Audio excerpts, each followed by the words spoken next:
अस्सलामुअलैकुम, कैसे हैं आप लोग? उम्मीद करती हूँ आप लोग बहुत अच्छे होंगे। वेलकम बैक हमारे 2 व्लॉग्स। तो अभी बज रहे हैं सुबह के 6 और मैं उठने के साथ ही आ गई थी किचन में क्योंकि बच्चों ने रात में ही कहा था कि मुझे ना लंच में आप ना चिली पनीर देना। तो मैंने फटाफट से यहाँ पे चिली पनीर बनाई है और मेरी जो पनीर है वो ऑलमोस्ट बन कर के तैयार हो गई है। तो यहाँ पे मैंने बच्चों को लंच दे दिया, वो लंच लेकर के स्कूल चले गए। इसके बाद मैं आ गई थी लंच बनाने के लिए। लंच बच्चों को जो दिया वो टिफ़िन दिया था और अब मैं प्रॉपर लंच बना रही हूँ और साथ में एक तरफ मैं नूडल भी बना रही थी क्योंकि मेरे बच्चे जो हैं उन्होंने कहा था कि मम्मा आज ना नूडल बनाना। तो बस शान जो है वो आने वाला था तो मैं यहाँ पे उसके लिए नूडल बना रही थी। अच्छा खाने में आज था पुलाव और साथ में था आलू गोश्त जो कि बहुत ही ज़बरदस्त कॉम्बिनेशन है। आ गए घूम के। उसको बड़ा वाला पैक लेके लेने चलोगी आपने कल ही अगर तुम की जगह उसको खा सकते हो। चोकोस का बड़ा वाला पैकेट। हाँ। तो ठीक है तुम घर पे रहो मैं लेके आती हूँ। मैं भी चलूंगा मैं भी चलूंगा। ये कौन सी बात हुई मैं भी चलूंगा। ठीक है नहीं जाऊँ।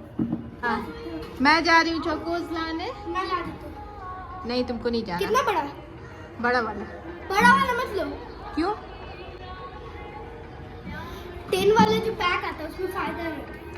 नहीं तो नहीं शान सुनो ना। शान तुम घर पे रहो भैया के साथ मैं लेके आती हूँ। ओके। ओके छोटा ही वाला पक्का। जो है। तो शान मुझसे रोज़ ज़िद कर रहा था कि मम्मा मुझे ना बड़ा वाला चोकोज़ ला दें।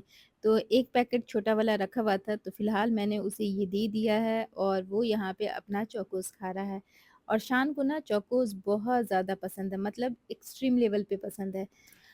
और आज ही जाकर के इंशाल्लाह मैं इसके लिए चोकोज़ भी ला दूँगी क्योंकि बच्चा बड़ा ज़िद कर रहा था। तो बार-बार छोटा पैकेट मँगाना ना मुझे लगता है ज़्यादा महँगा भी पड़ता है।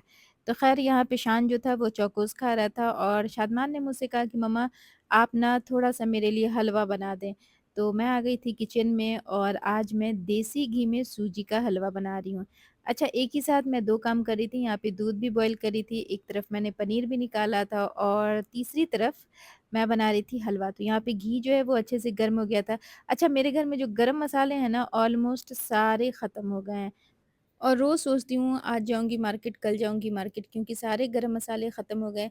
इनफैक्ट जो पाउडर्ड मसाले थे वो भी ख़त्म हो गए हैं और मैं मार्केट का पाउडर मसाला नहीं यूज़ करती हूँ, घर में ही गरम मसाला बना लेती हूँ और उसको मैं यूज़ करती हूँ। घर का जो रहता है ना वो मुझे ऐसा लगता है कि बहुत ज़्यादा स्ट्रॉन्ग फ्लेवर रहता है और घर का जो पीसा हुआ गरम मसाला रहता है वो मुझे ज़्यादा पसंद आता है।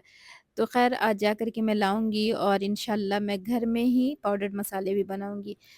ख़ैर देखिए यहाँ पे जो सूजी थी वो भी अच्छे से भुन गई है, तो मेरे पास थोड़ा-सा मलाई वाला दूध बचा हुआ था तो वो मैंने इसके अंदर ऐड कर दिया और साथ ही में अब मैं थोड़ा-सा पानी ऐड कर देती हूँ ताकि जो सूजी है वो अच्छे से गल जाए। अच्छा आप चाहें तो इसके अंदर सिर्फ़ दूध का भी यूज़ कर सकते हैं। ख़ैर यहाँ पे दूध और पानी दोनों चीज़ें मैंने डाल दी है और बस इसे थोड़ी देर लो फ्लेम पे कुक कर लेती हूँ ताकि जो सूजी है अच्छे से गल जाए और जब सूजी गल जाएगी तब हम इसके अंदर शुगर ऐड कर देंगे। तो आज कुछ ज़्यादा हेवी नहीं बना रही हूँ, सिर्फ़ हलवा बना रही थी और हलवे के साथ थोड़ी-सी सब्ज़ी है और रात में रोटी बना लेंगे तो बस हो जाएगा हमारा डिनर। और मैं कोशिश करती हूँ कि डिनर में कुछ भी हेवी ना बनाऊँ या तो मैं जो लंच में बनाती हूँ उसी को रखती हूँ और अगर कभी कुछ बनाना रहता है तो कोशिश करती हूँ कुछ लाइट सा बना लूँ या फिर कभी लंच में कुछ लाइट बनाया है तभी मैं डिनर में कुछ हेवी बनाती हूँ। ऐसे कोशिश करती हूँ कि लंच में ही कुछ अच्छा सा हेवी बना लूँ ताकि डिनर जो है वो ईज़ी हो जाए मेरे लिए और सिर्फ़ मैं रात में रोटी बनाती हूँ। तो ख़ैर यहाँ पे आज मैं हलवा बना रही थी तो हलवा भी हमारा ऑलमोस्ट डन हो गया है। और देखिए मेरे किचन में ना ये एक शेल्फ़ जैसा रैक है और इसके अंदर मैं सारे बॉटल्स रखती हूँ और ये बहुत ज़्यादा मेसी हो गया था तो मैंने इसे अभी क्लीन किया है वॉशरूम में ले जाके उसके बाद इसे अच्छे से रगड़-रगड़ के मैंने साफ़ किया है। तो ख़ैर ये अच्छे से क्लीन हो गया है और जितने भी डब्बे हैं मेरे उसको मैं इसके अंदर अरेंज कर दे रही हूँ। तो जितना हो सक रहा है उतना मैं डाल रही हूँ। अच्छा लंच से जब मैं फ्री हुई तो शाम में मैं चली गई थी मार्केट क्योंकि मुझे ना थोड़ी-थोड़ी चीज़ें लेनी थी जैसे चोकोज़ लेना था और थोड़े से गरम मसाले लेने थे तो वो सब लिया। लेकिन जो सबसे इम्पोर्टेंट गरम मसाला था वो मैं मिस कर गई क्योंकि आज जो मैं गई ना मार्केट तो मैं लिख कर के सारी चीज़ें लेकर के नहीं गई थी। हमेशा क्या करती हूँ एक छोटा-सा चार्ट बना लेती हूँ और उसके थ्रू मैं शॉपिंग करती हूँ। अपनी जो-जो चीज़ें मुझे ज़रूरत की है, लेनी है वो लेती हूँ। लेकिन आज ना बहुत जल्दी-जल्दी में गई थी, इस चक्कर में ना कुछ भी नोट करके मैं नहीं गई और वहाँ जाने के बाद जितनी चीज़ें मुझे याद थी वो मैंने ले ली और जो नहीं याद थी वो मैंने नहीं ली। तो ख़ैर जो याद थी वो सब मैंने ले लिया है, तो वो सब मैं इसके अंदर फ़िल कर देती हूँ। तो ये लिया है 2 कंटेनर जो कि मुझे बहुत पसंद आया था ये जार। और इस जार की सबसे अच्छी बात ये है कि ये एयर टाइट था, तो मैंने चीनी और पत्ती के लिए ये लिया है स्पेशली। बहुत ही क्यूट सा ये जार था और इसकी जो लिड है ना, वो मुझे बहुत ज़्यादा पसंद आई थी। और इसका जो कलर कॉम्बिनेशन था ना, वो भी मुझे बहुत पसंद आया था। एकदम डार्क ग्रीन था और उसके ऊपर ना गोल्डन का फ्लावर फ्लावर जैसा बना हुआ था, तो बहुत ही प्यारा लग रहा था। और इसकी लिड की तो मैं जितनी तारीफ़ करूँ वो कम है, इसकी लिड मुझे बहुत अच्छी लगी। तो ख़ैर यहाँ पे दोनों बॉटल को मैंने फ़िल कर दिया है और साथ में मुझे जो-जो गरम मसाले याद थे, वो मैंने ले लिया है। तो गरम मसाले को भी मैं इसके अंदर ऐड कर दे रही हूँ, यानी अलग-अलग कंटेनर के अंदर डाल रही हूँ। और एक कंटेनर में ना 2 गरम मसाले मैं रखती हूँ, ताकि मतलब रखना भी ईज़ी हो जाए और बहुत ज़्यादा कंटेनर हो जाते हैं तो किचन में रखने में भी मुश्किल होती है। और मेन बात क्या है ना कि मेरा जो किचन है वो बहुत छोटा मतलब कुछ एक्सट्रीम छोटा है।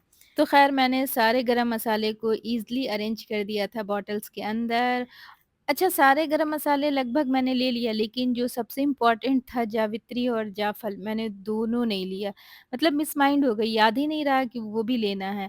बड़ी इलायची, छोटी इलायची, लौंग सब चीज़ लिया, लेकिन जो सबसे इम्पोर्टेंट था जावित्री और जायफल वो दोनों चीज़ मैं मिसमाइंड हो गई। तो मैंने सोचा चलो अब नेक्स्ट टाइम फिर जाएँगे तो ले लेंगे। तो ख़ैर यहाँ पे सारे बॉटल्स को मैंने फ़िल कर दिया था और जो छोटी-छोटी चीज़ें थी ना वो सब भी मैंने ली थी, जो-जो मुझे किचन में ज़रूरी था तो वो सारी चीज़ें मैंने ले ली थी। अच्छा, पिछले 2-3 दिनों से ना यहाँ पे अच्छी खासी बारिश हो रही है, लेकिन बारिश के बाद जो गर्मी आती है ना, वो कुछ एक्स्ट्रा गर्मी रहती है, मतलब एकदम तपिश वाली और एकदम शदीद सी चिपचिपी सी गर्मी रह रही है। और पहले तो लग रहा था कि चलो बारिश हो रही है तो अच्छा है, अब गर्मी जो है वो गई, लेकिन नहीं, बारिश के बाद जो धूप निकल रही है तो लग रहा है ना कि एकदम आदमी जल जाएगा, इस तरह की धूप है। एकदम कड़क और एकदम तेज़ चमकीली धूप निकल रही है। और इस मौसम में ना अक्सर मैंने नोटिस किया है कि चीज़ें बहुत जल्दी ख़राब हो जाती हैं, चाहे वो चने हो, चाहे वो दाल हो या फिर अचार हो। मैं हर 2-3 दिन के बाद ना अपने अचार को सुखवाती हूँ ताकि जो अचार है वो ख़राब ना हो और उसके अंदर से ना एक अजीब-सी स्मेल आने लगती है, तो बार-बार उसको धूप दिखाना रहता है। तो ख़ैर देखिए यहाँ पे जो भी मेरी चीज़ें थी सबको मैंने डब्बे के अंदर फ़िल कर दिया है और बहुत जल्द मैं होममेड गरम मसाला भी बनाऊँगी और उसकी प्रॉपर रेसिपी आपके साथ शेयर करूँगी इंशाल्लाह। और साथ ही में एक और रेसिपी है जो कि बहुत ही मतलब अच्छी रेसिपी है, वो भी आपके साथ शेयर करूँगी। और यहाँ पे सारे कंटेनर और जार को मैं इसके अंदर डाल दे रही हूँ और ये जो रैक है ना मेरे पास ये मुझे बहुत ज़्यादा पसंद है और अभी रिसेंटली ही मैंने लिया, ज़्यादा टाइम नहीं हुआ, मेरे ख़्याल से 4-5 महीने हुए हैं या मैक्सिमम 8 महीने हुए होंगे इस रैक को लिए हुए। और ये जो ऊपर का हिस्सा है ना, ऊपर वाली जो शेल्फ़ है उसके ऊपर मैं अपने पैन रखती हूँ जो कि डेली यूज़ में काम आते हैं, तो वो सारे पैन मैं यहीं पे अरेंज कर देती हूँ। क्योंकि मुझे यहाँ से निकालने में बड़ी आसानी रहती है। आगे मैं कुकिंग करती हूँ और पीछे ये रैक रखा हुआ है तो फटाफट से हो जाता है। तो ख़ैर यहाँ पे सारे घर के काम से मैं फ्री हो गई थी और अब मैं जा रही हूँ अपने घर यानी अपने मायके। तो मैं आई थी अपने घर और मेरे घर पे ना बड़े ही प्यारे-प्यारे फूल खिले हुए हैं, ये देखिए। और इसकी खूबसूरती जो है ना वो एक नेक्स्ट लेवल की, बहुत ही क्यूट है। लिली का ही कोई वर्ज़न है लेकिन ये बहुत प्यारा है। साथ में जो सामने वाले गार्डन में थोड़े से फूल लगे हुए थे जैसे कि ये गुलाब है। तो फ्रेंड्स अगर आज का व्लॉग आप लोगों को पसंद आया तो प्लीज़ एक लाइक ज़रूर करें और हाँ, अगर अभी तक आपने मेरे चैनल को सब्सक्राइब नहीं किया तो वो भी कर लें। अल्लाह हाफ़िज़।